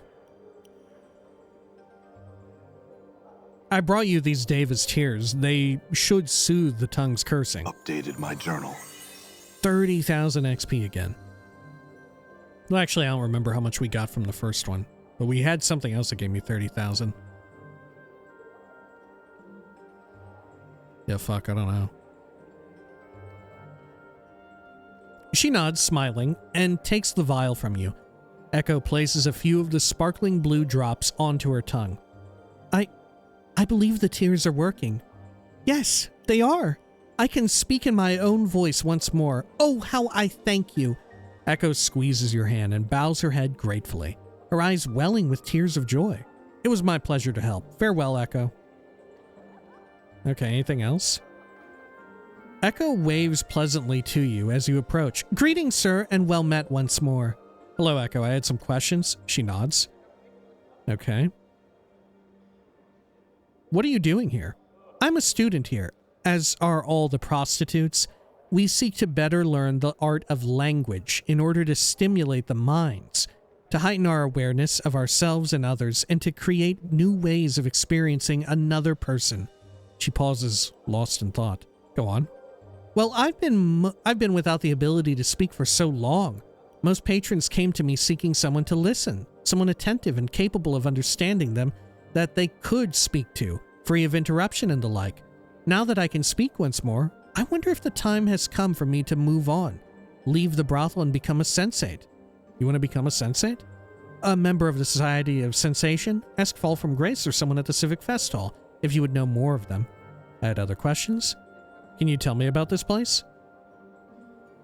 The brothel is a school of sorts, where young women, the prostitutes, she gives a wry smile, study the art of language and its subtleties. As our Mistress Grace might say, generally en route to becoming sensates. The brothel runs on the donations of its many patrons, who come here seeking something more than base physical pleasure in the company of a woman. I had another question. Okay. Do you know anything about Ravel Puzzlewell? Ecco nods and lowers her voice. In fact, I do. Not only does she exist, she has children. She what? Where would I find them? She what? Updated my journal. One of them is here at times. Kisai Cerise. She is a child of Ravel's, though she is loath to accept the fact. Who could blame her? She pauses for a moment thinking. I have never gotten her to admit it, though I'm sure 'tis true. How do you know? That's interesting. Okay. Oh, I can't ask again about to get the other dialogue. Okay. I'm trying to find Vivian's scent. Do you know where it might be? Ecco shakes her head. No, I have no idea. Have you spoken to Nenny? She's always wandering about, taking in everything with those wide eyes of hers. Other question. How about the Crimson Veil? No, same. Okay. Well, holy shit. Yeah, Kasai Cerise, that's the one with the huge rack. Ecco told me that Ravel actually has living children, and that one of the brothel's prostitutes, Kasai Cerise, is one of them. She also told me that Kasai refuses to accept the fact, however, and isn't willing to admit to it. Wow, so all of this was actually required, right? I'm gone. Or was there another alternate route to finding that out? Or is that unnecessary? I feel like it was necessary. Well, so this is main story quest then. I feel.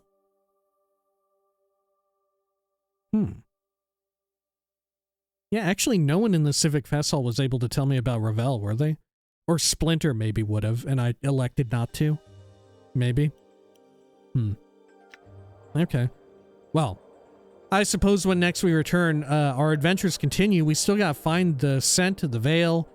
We got the stuff for the dream builder. We can talk to Kasai now as well, probably. Though it sounds like she'll be hesitant to do it. I don't know, the world's our oyster. We got all sorts of stuff, and we have an empty party member slot still. I feel like we're waiting around forever to fill this one up. Maybe we shouldn't have killed Ignis. I don't know. All right. Until next time, please take care of each other.